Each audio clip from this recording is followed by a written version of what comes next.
Dear Heavenly Father, thank you so much for this opportunity to come here to Kingsburg. And I just ask that you send your Holy Spirit to speak your words through me tonight as we discuss this very intricate topic of worship.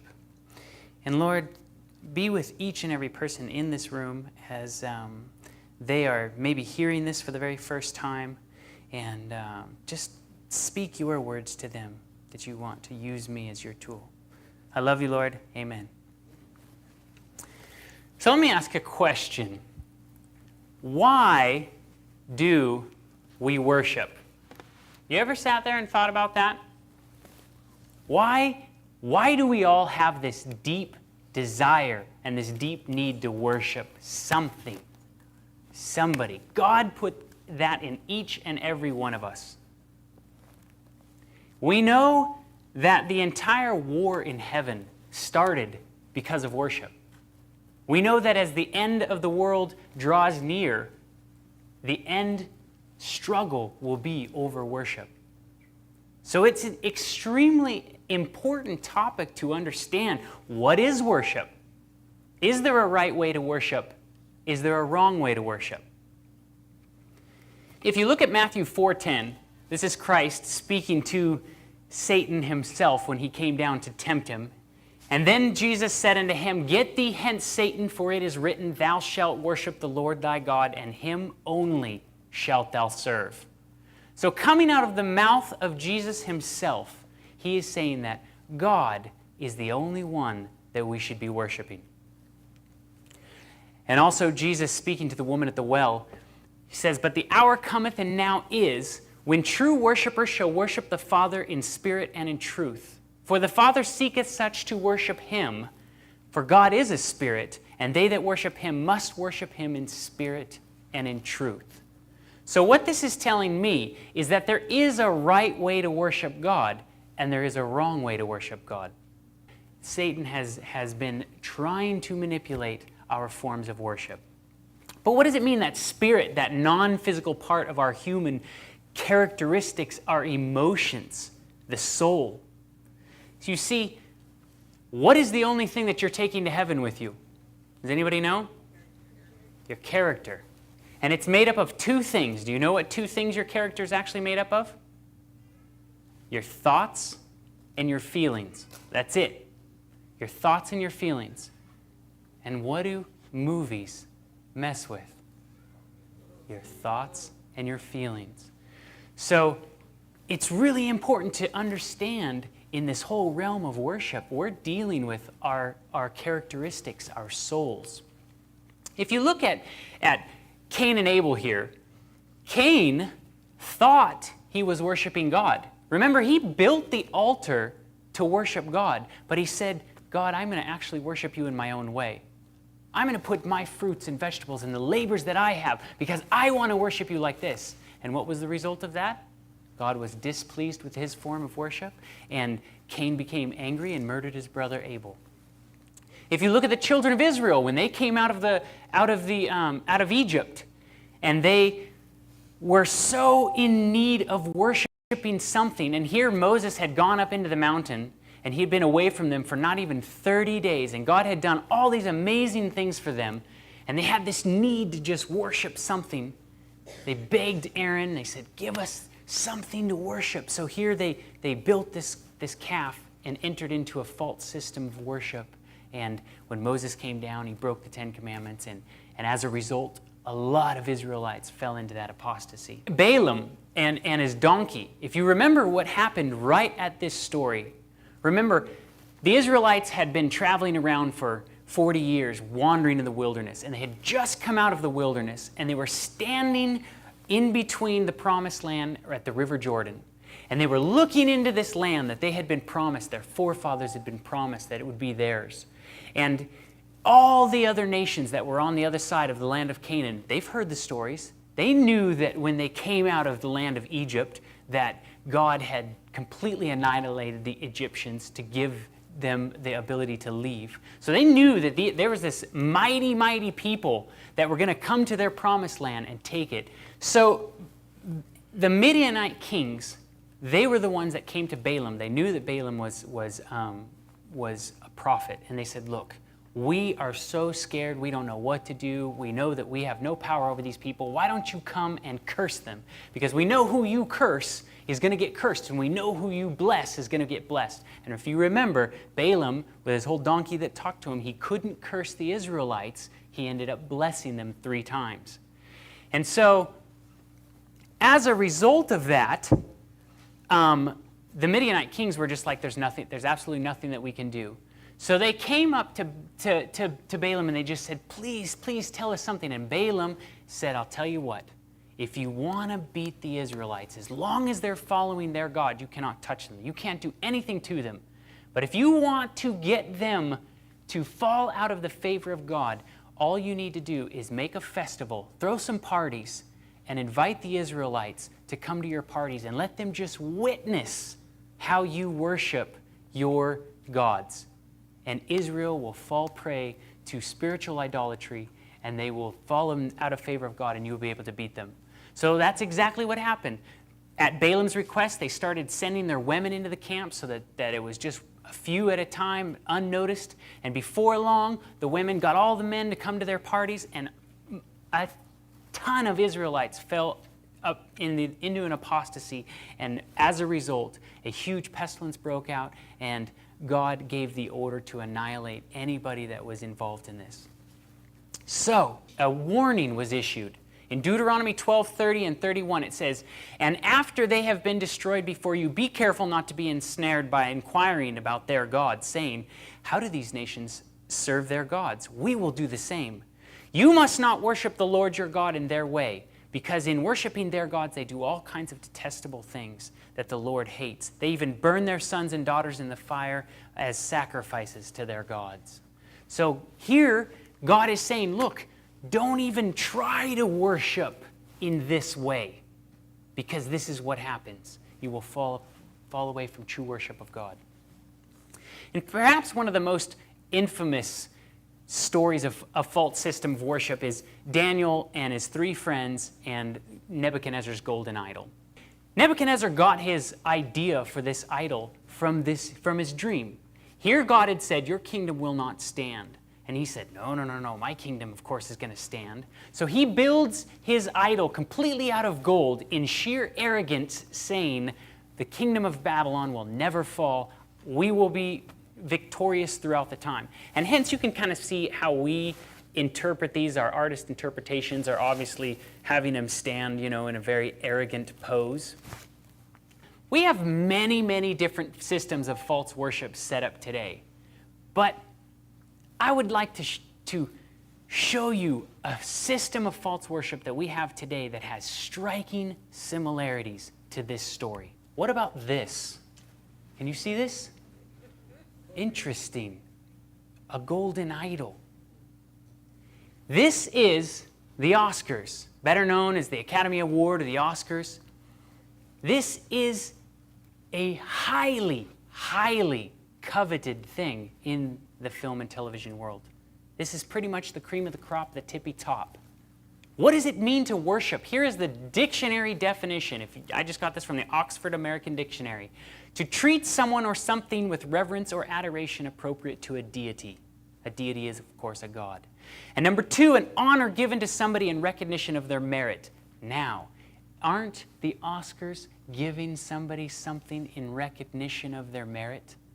So by just a worldly definition here, this is a worship service. And in fact, they don't even call it just a service. What is it known as?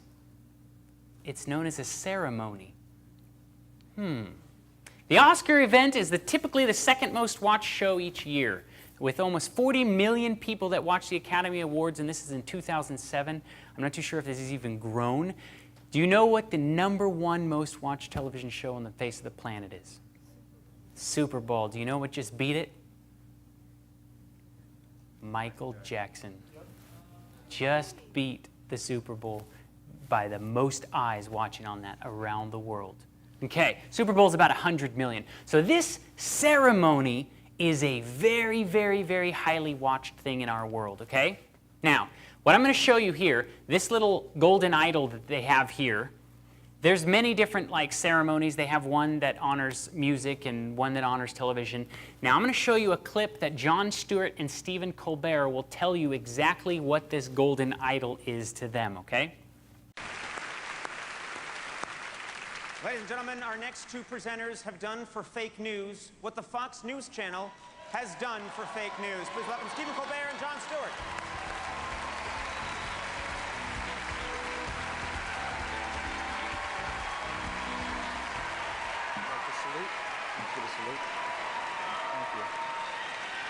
Thank you.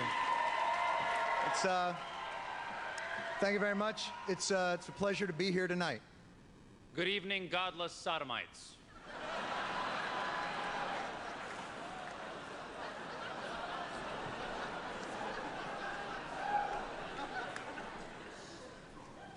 What are you doing? I'm bringing the truth, John. We're in Hollywood, the belly of the beast. You can't just read the prompter? I'm reading the prompter in here. You can read that pablum. Award show banter is not pablum. Reality television celebrates the human condition.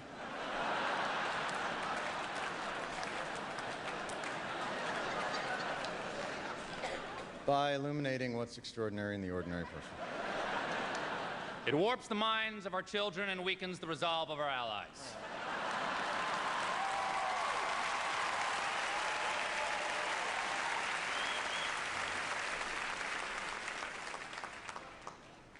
The results are often dramatic and always unexpected. We're here to honor achievement in that category. By giving you a golden idol to worship. Kneel before your God, Babylon! During one of the most highly watched shows in the world. Kneel before your God, Babylon. And you know, they're obviously making a joke about it. Actors absolutely hate the reality world. It's taking a big chunk of their pie. But there's truth in every joke. It would not be funny if it wasn't, in a sense, true. So, I started to look into this thing called the Oscars, right? Oscar, where the name comes from, it's Scandinavian and Old English. Could you take a wild guess what the word Oscar means? Divine strength, divine spear. So, divine, of course, is from, of, or like a god, and a spear, of course, is a weapon. Is it possible that they are using these high-profile celebrities as godlike weapons against us? Is that possible? In fact, does anybody know what this building is right here? No, but close. This building is called the Shrine, and it is where the Oscars was held until 1999. Okay? The Shrine, the ceremony, all the lingo's all there. The Shrine was founded by these two guys, William Florence and Walter Fleming. They are Scottish Rite Freemasons. Okay? High-ranking 33rd degree Freemasons. In fact, Hollywood has long time been involved in Masonic things. Here, Gene Autry, John Wayne, Nat King Cole, Duke Ellington, Cecil DeMille, Clark Gable, Walt Disney. These guys were all involved in the Masonic secret societies and things. For those of you out there that don't know what Freemasonry is, it's a group, a club, so to say, of people. They call it a secret society. There's many different levels that you get involved in. You climb the ranks, and as you kind of complete the different tasks, you get farther and farther up the ladder.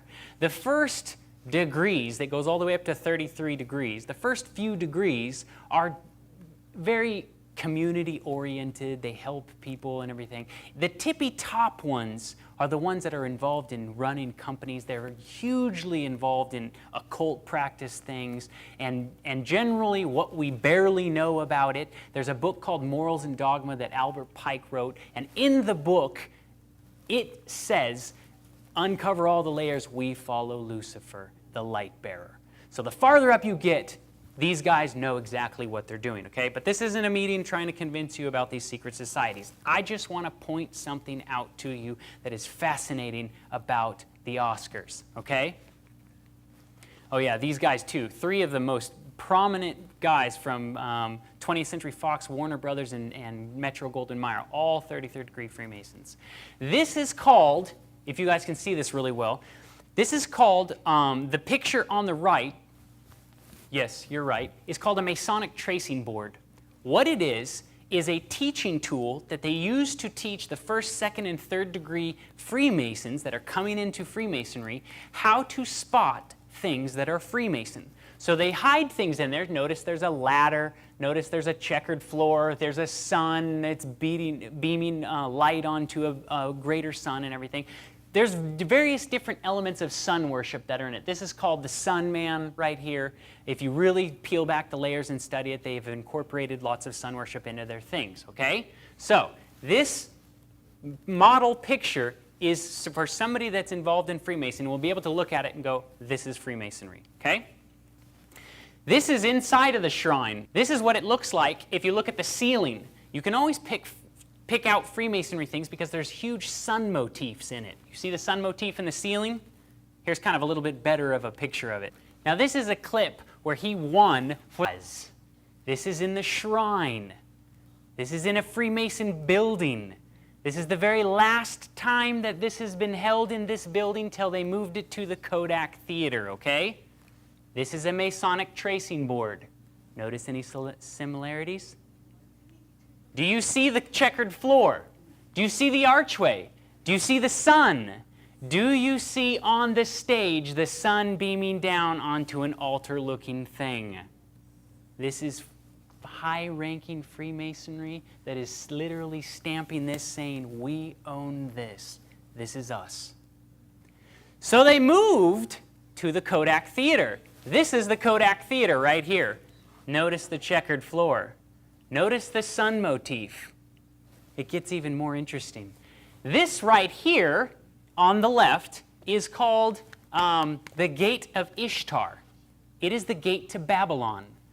This picture up here on the top is Isis and Horus. These are Egyptian gods. Peel back the layers.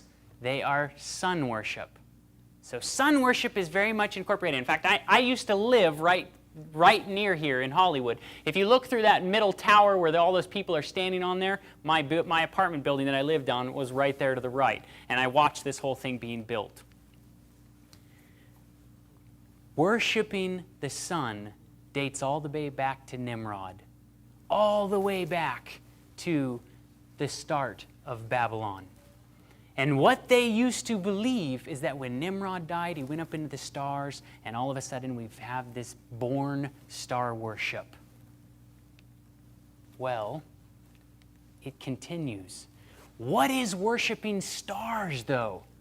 Where did this idea of star worship start? Revelation 12:4. And he drew a third part of the stars of heaven and did cast them to earth. Who drew a third part of the stars from heaven? Satan drew a third part of the stars from heaven and did cast them to earth.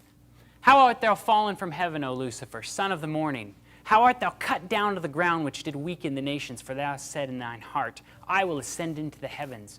I will exalt my throne above the stars of God. I will be like the Most High. This idea of star worship originated with Satan wanting to be more infamous or more famous than God. And what has happened is now all these stars that have gained and wanted this desire for worship were all now cast down. And what do? They've just now changed the names and the things of star worship. People still worship the stars, just like they did all the way back. We have football stars, basketball stars, race car stars, hip-hop stars, rock stars, movie stars. They're all stars. And do people worship these stars? Are people crazily worshiping these people? Even Kermit the Frog. Somebody who absolutely wasn't even alive on this planet. We've immortalized him and put him in stone. So, in 1 Timothy 4:1, it says, Now the Spirit speaketh expressly that in latter times some shall depart from the faith, giving heed to seducing spirits and doctrines of devils. This tells me some will depart from the faith. If they're going to depart from the faith, that means that they began with a faith. So how is it that us in a Christian environment or a Christian world, I was raised in a Christian home, and I went down to Hollywood and within months lost my religion. Months. It took me less than months, probably. How was it that I was able to lose my way? I was obsessed with movies. I watched every kind of movie that was out there. I did not care what it was, who was in it. Watched tons of things. Followed after these stars. I went through the whole acting classes. I wanted to be an actor. I chased that dream for a very long time. Let me show you what I just found in Time magazine online here. I thought this was just fascinating. Celebrity worship, is it good for your health? Who among us has fallen victim to a little bit of celebrity worship? And now new scientific research has found that celebrity crushes are not only common, but may even be healthy. A study published in September 10, 2008 suggests that the act of celebrity worship may be a boon to some people's self-esteem. Let me ask you a question. Ask all the little girls in high school that read all those magazines and don't eat because those people in those magazines don't look like that. Is that boosting their self-esteem? So, it goes on. Because people form bonds in their minds with their favorite celebrities, they are able to assimilate the celebrity's characteristics in themselves and feel better about themselves when they think of the celebrity, says Gabriel, one of the scientists that did this study. So they're basically telling you, hey, look, if you worship a celebrity, you can take on their characteristics as part of yourself. This is what they've actually gone by, and they I think, had 1,000 people that they followed around and studied this whole thing across America. This whole article is absolutely fascinating. I wish I could just read it all to you. There is a growing body of evidence that suggests that the human brain is not well equipped to distinguish between real relationships. As psychologists call them, parasocial or imagined ones. That means that some of the benefits people get from pseudo-relationships with celebrities may be the same as those reaped from real relationships and real-life interactions. It's okay to get caught up in the mania if her example makes you feel better about your chaotic life or of juggling work and family, as long as you realize that she won't be there to talk to you through your next family crisis.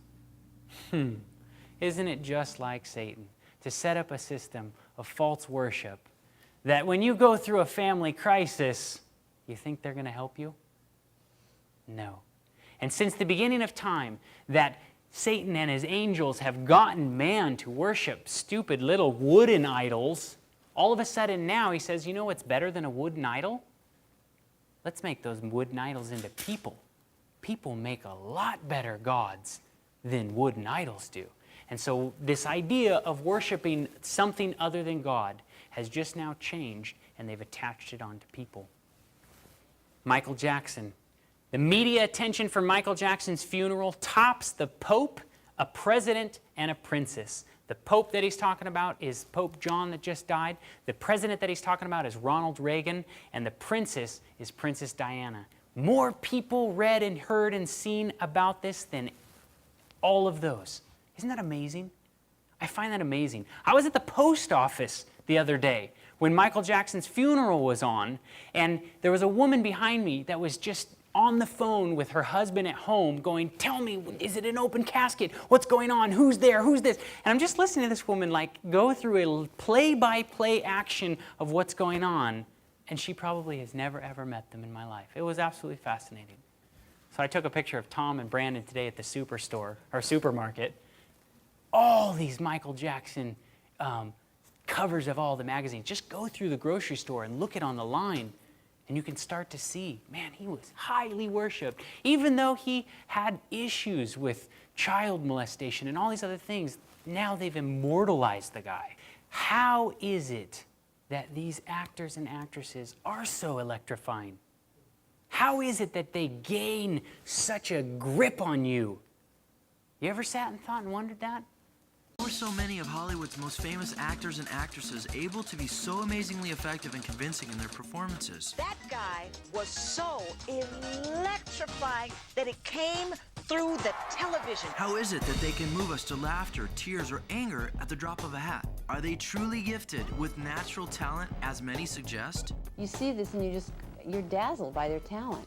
Do they possess a creative streak of genius that is unknown to most men? Or unknown to most men, are they in fact possessed? Is it possible that these actors and actresses are possessed by demonic spirits who have a specific agenda to fulfill? Oscar award-winning actor Denzel Washington told 60 Minutes exactly how he brings forth his best performances. Basically what I did was got on my knees and sort of communicated with the spirits. And when I came out, I was in charge. Powerful scene. Powerful scene. I couldn't have acted that. I couldn't have written that down and made a decision to play that. What, are you gonna smoke that? Nope, you are. Hell if I am. Yeah. You're Jesus freak. You're Jesus freak. The one-woman entertainment empire known as Oprah has strong affiliations with the demonic realm. The most familiar face on television says, "You can not only use your body and physical self. This is how I see acting. I ask my body to be the carrier for the spirits of those who have come before me in a way that is most meaningful to the character. Just become the vehicle for that character." calling out for these entities to take her over so that she may become a sparkling puppet. Oprah admits of her work before the camera. I tried to empty myself and let the spirit inhabit me. With her global influence, her shows have become a smorgasbord for the New Age agenda. A lot of actors who don't mention their names, of course, are very much into this. Magic only exists if you allow it, if you open yourself up to the possibility. And here, like Denzel Washington says, wow, I got down on my hands and knees and I prayed to the Spirit, and when I got up, I was in charge. I couldn't have written that down. When I took acting classes, they taught me, you need to live, breathe, eat, sleep, acting, and you become that character. You invite that character into you. This is a very, very interesting world that these actors and actresses have involved themselves into. There is a man named Aleister Crowley. He is known as the most evil man of the 20th century. If you peel back the layers of most music and movies, he is hugely influential into writers and actors, and he was highly involved into the occult. He was known as like this horrible, like satanic priest. The BBC did a wonderful documentary on this guy if you ever want to see it, and it's not a Christian perspective. They called it The Most Evil Man, and you can watch it on YouTube. It's absolutely phenomenal what this guy was into. He wrote a book called Magic in Practice and Theory, where he outlined one of the best ways to become possessed by a demonic spirit. There are 3 main methods for invoking any deity. The third method is the dramatic, perhaps the most attractive of all. Certainly it is to the artist's temperament, for it appeals to his imagination through his aesthetic sense. So he's saying if you want to become possessed, acting is a great way to possess yourself with a different spirit, is what he's saying. Here's what Socrates has to say on acting. In like manner, the muse, first of all, inspires men herself. The muse is the spirit, if you will, that inspires you to be an actor. Because they are inspired and possessed. They are simply inspired to utter that which the muse impels them. For not by art or by knowledge do you say what you say, but by possession. Now, I find what he has to say actually has, in a sense, a weird sense, a lot of spiritual truth to it. Think back on the time that Christ cast out the demon. And what did the demon do? He went away from the house, and he came back to check on the house. And when he found that it was completely clean and in order, but nobody was home, he went out and he grabbed 7 more unclean spirits and came in and possessed his house, right? So, thinking along those lines, is it possible that you are either possessed by the Spirit of God or by the spirit of Satan?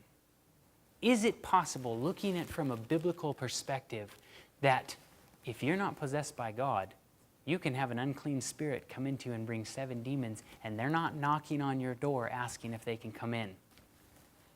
So let's go through a little bit of movie history here.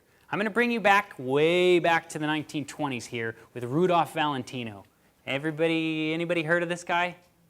Yeah, this guy was so famous. This guy was the Brad Pitt of his day. Women flocked to this guy.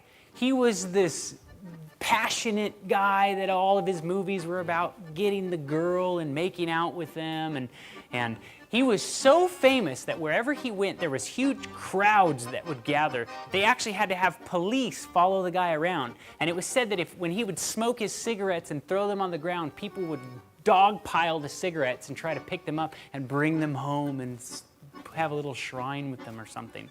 This guy was hugely worshipped, okay? Most of his movies came from his wife here, Natasha. They would actually write together. And this is coming from a book that is all written about Natasha, his wife.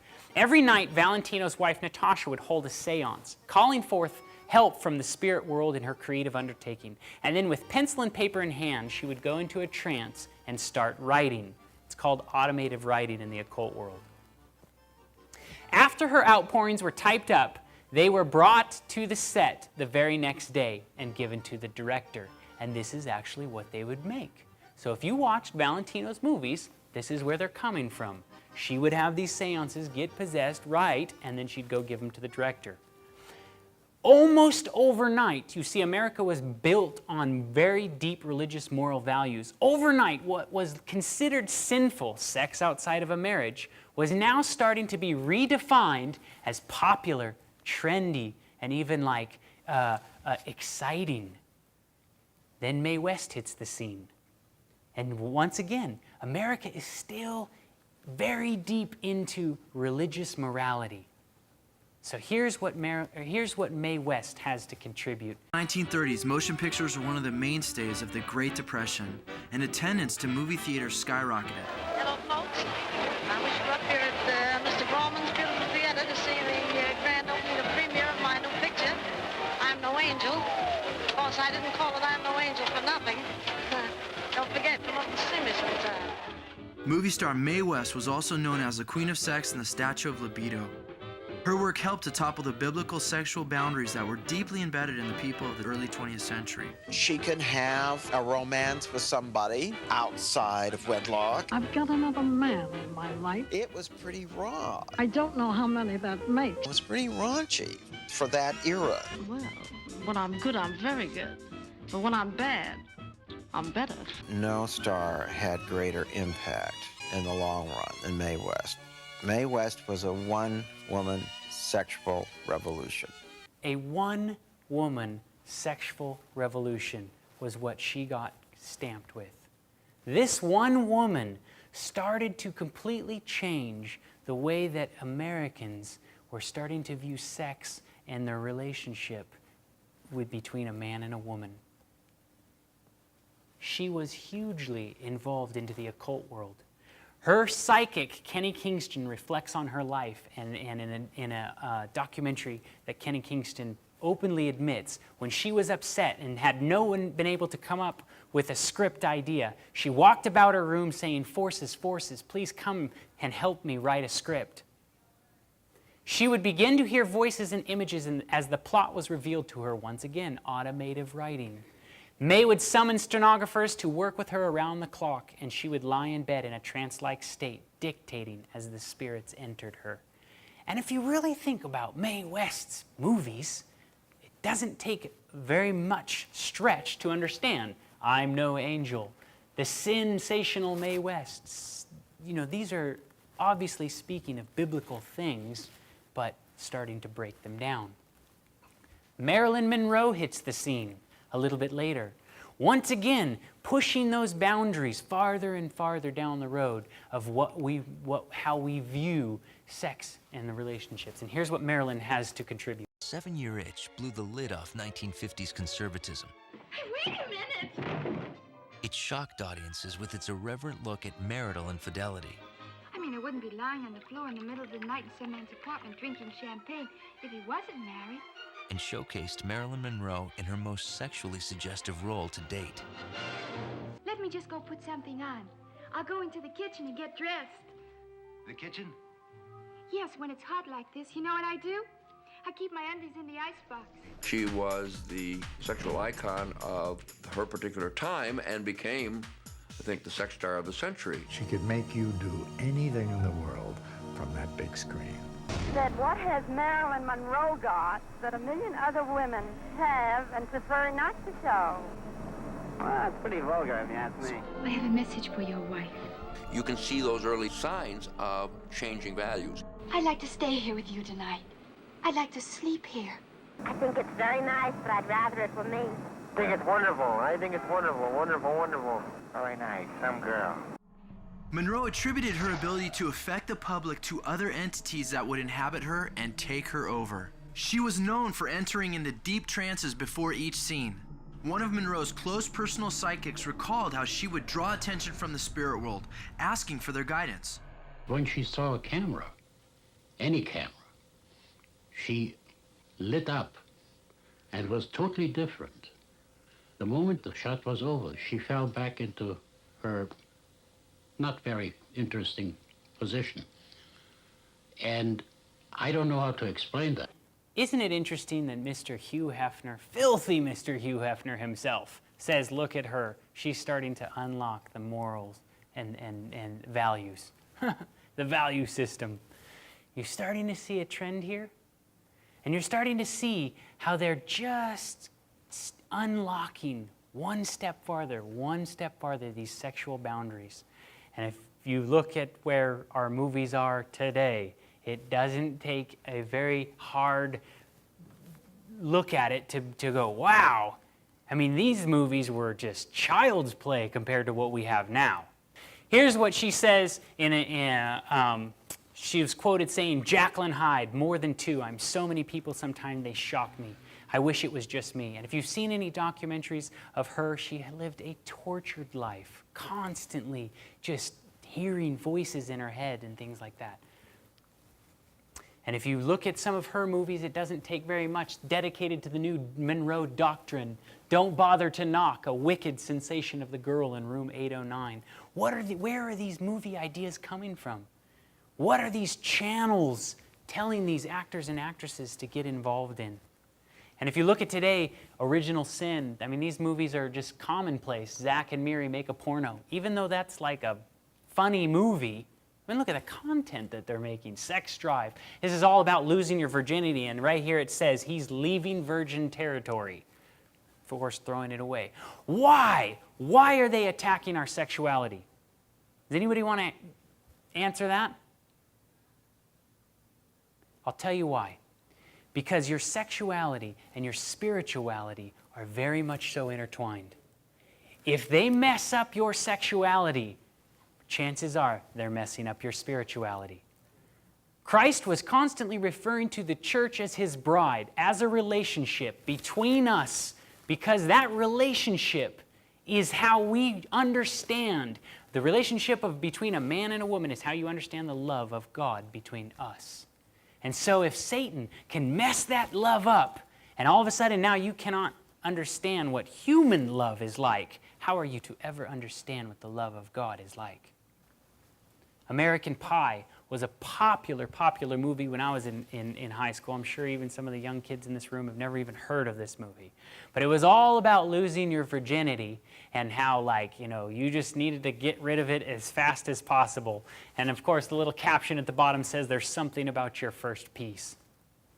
Now, here is a news clip of the news people going around and asking some kids that went to the theater and saw this movie and are going to talk about what their favorite part is. History that Hollywood peddles adult material to children. Now let's see how this spoon-fed material has affected them. You've heard one insider describe how the Hollywood machine marketed his R-rated movie to an audience too young to go see it. What movies did you see? American Pie. I saw American Pie. American Pie 2. American Pie. American Pie. I'm 15. 14. 15. 13. 12. 12. 13. Who wants me to touch Amber? Oh, yeah! I love lesbians. They're great. 2 girls are lesbians. The lesbian scene. That was hilarious.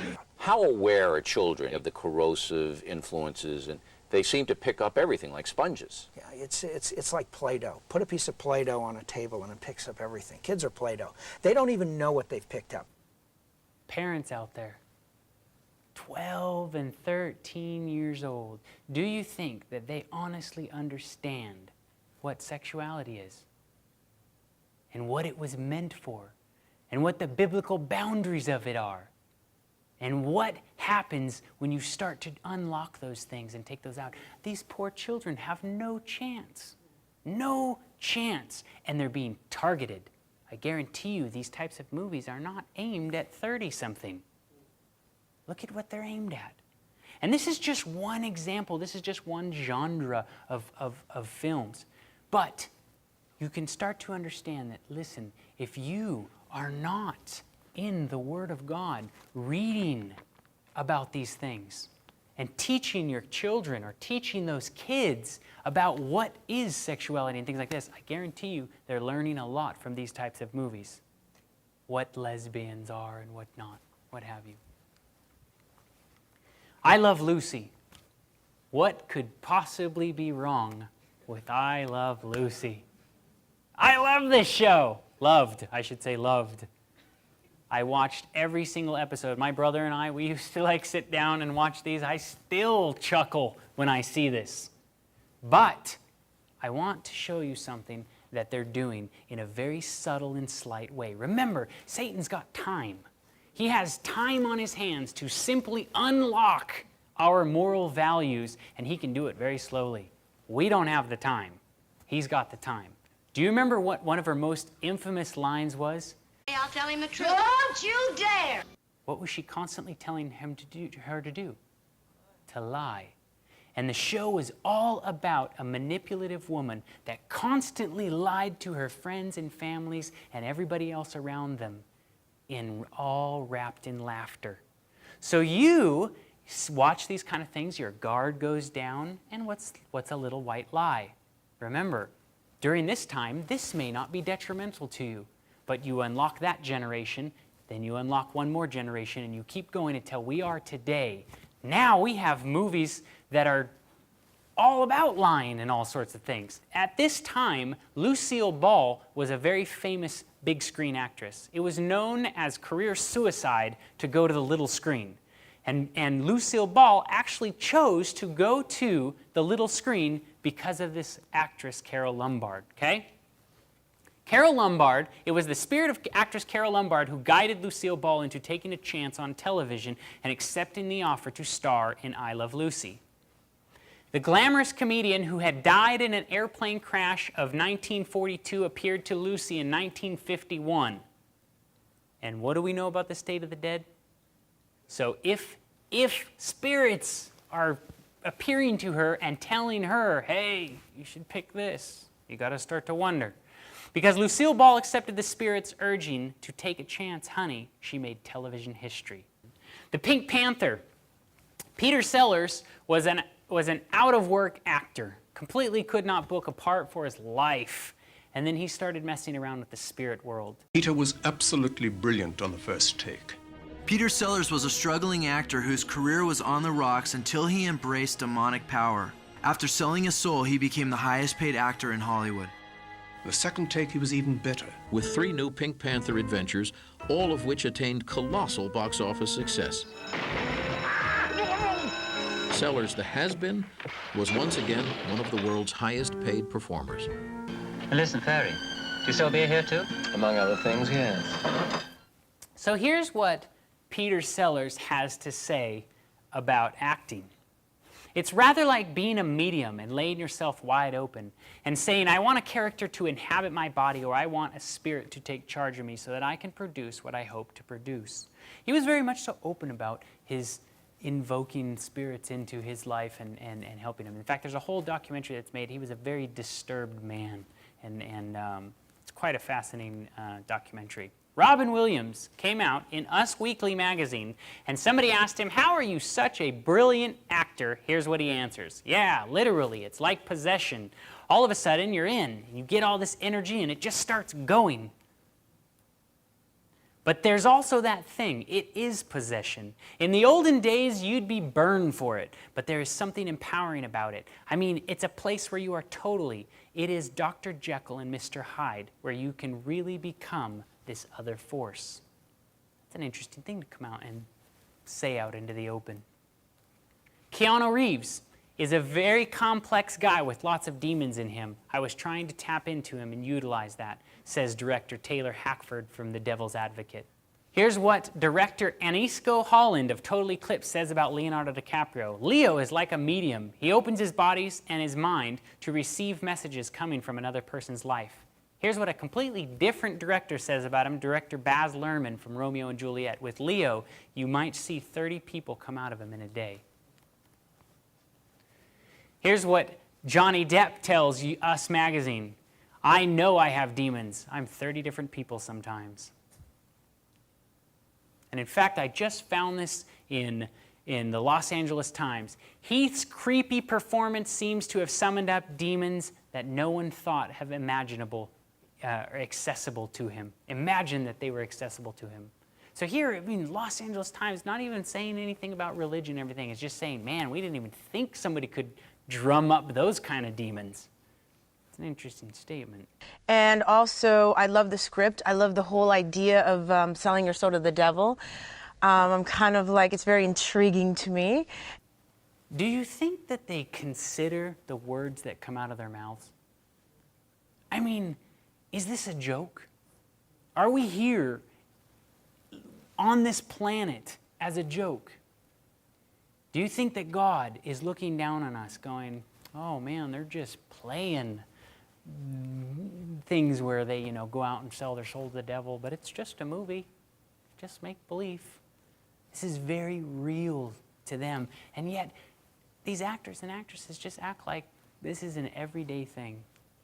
The Watchmen just came out. It was a very popular movie with the younger people. Anybody heard of this movie, Watchmen? Any superheroes?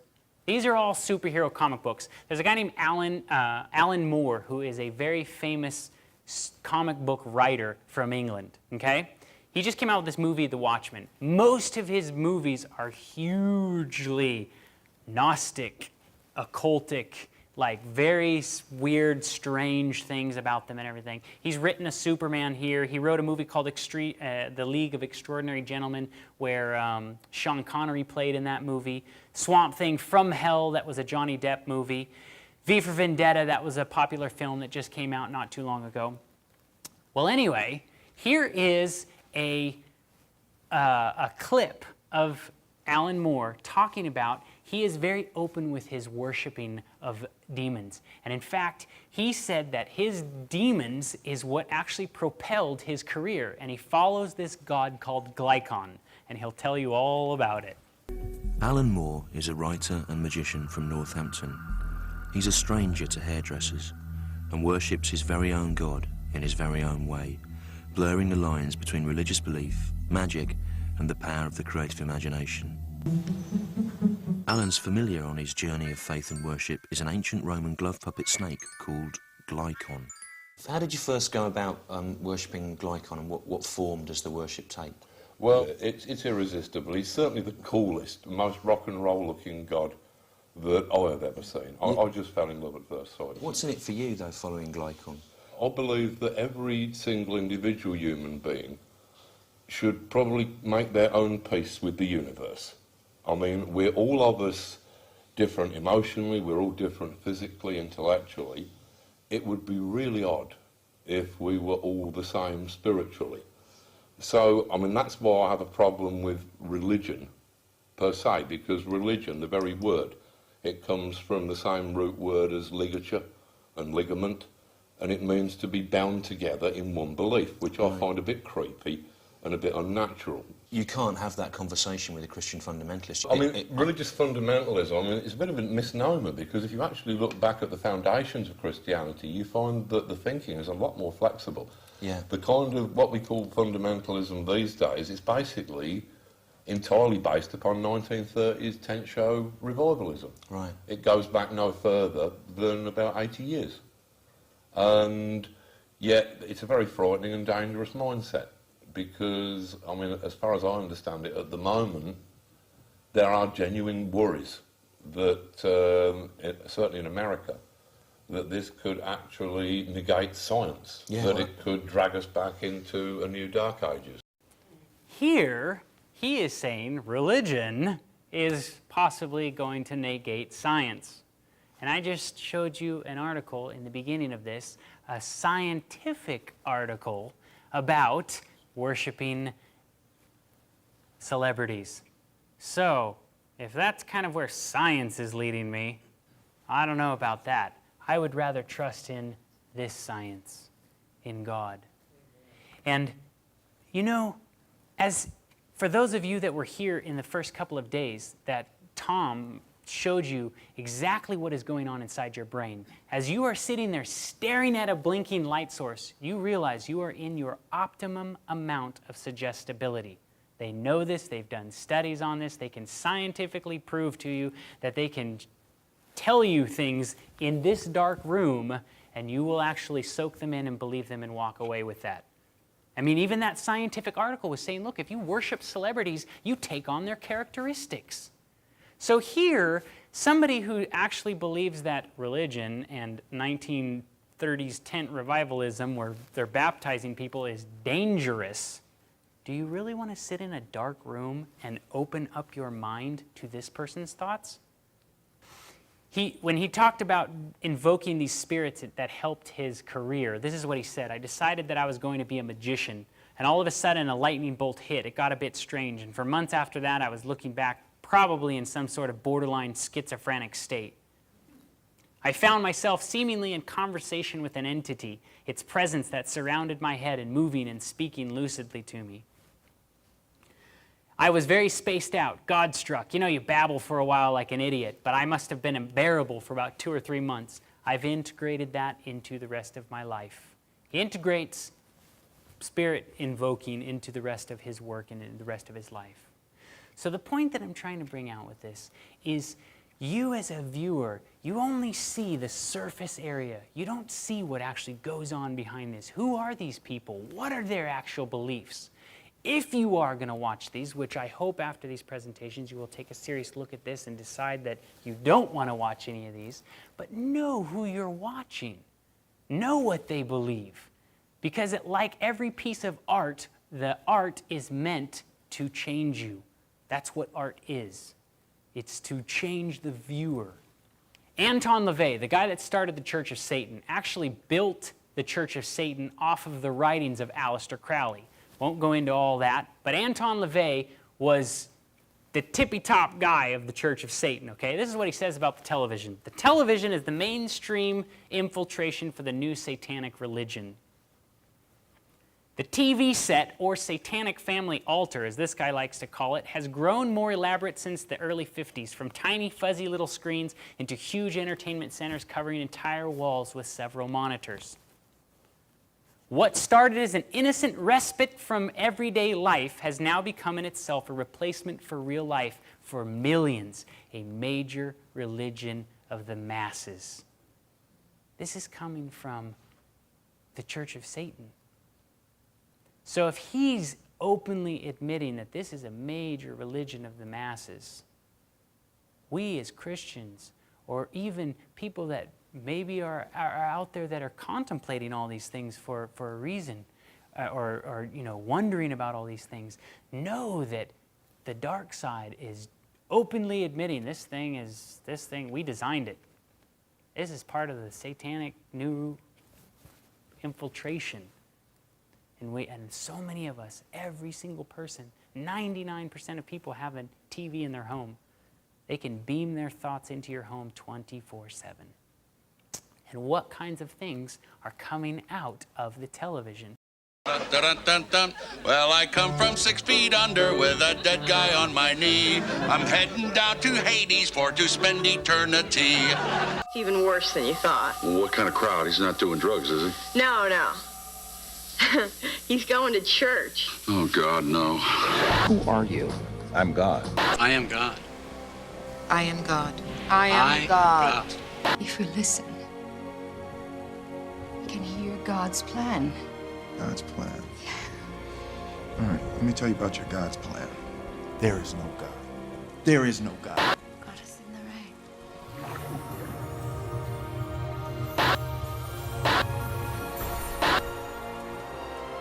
You have died for nothing.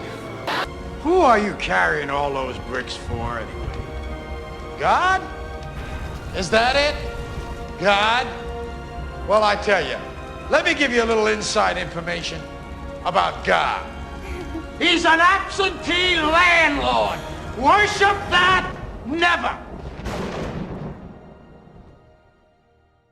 Can I ask a question? Did you notice the checkered floor? Did you notice the altar? If you start to look at the sets, you start to see how this is way beyond what we even know. We're scratching the surface. This goes so much deeper than what we can even show you. And, just to sit here and point out, look at all these things, look at all these things. Why are they doing this? The devil is doing his best to mess with who we are worshiping. That's what this is all about. Are we following God? Are we following Christ? Or are we following what the world tells you? So many people are focused on Michael Jackson. What about these things of God in eternity that we are struggling with right now? And if you really look at it, what is the Bible trying to teach you to do? What is this thing designed to do? Is it telling you to go out and kill a bunch of people? Is it telling you to cheat on your wife? Is it telling you to do all these horrible, evil things that are daily being pumped at us? So I just ask and pray that you guys, when you go home this weekend, really think about what is true worship? And is it possible to have both feet in both sides of the fence? Can you worship things of the earth and still reserve worship for God? If you really want to know what happens when you do that, study the Israelites coming out of Egypt. We are on the edge of the promised land. What they went through is exactly what we are going through right now. We are in Egypt. We are in Babylon. We're standing on the edge of this promised land, just as they were. And Satan is trying to send his evil influences and his women and all of his people just so that we would witness how they worship and how they party. And all of a sudden, we would fall prey, just like the Israelites fell prey at the River Jordan. So, let's say a word of prayer. Dear Lord, thank you so much for your amazing love. Thank you that you have always been there for us. And I just praise your name for sending your Son to die on our cross and die our death in the amazing opportunity that you've given us to be called the sons of God. Love you. Amen.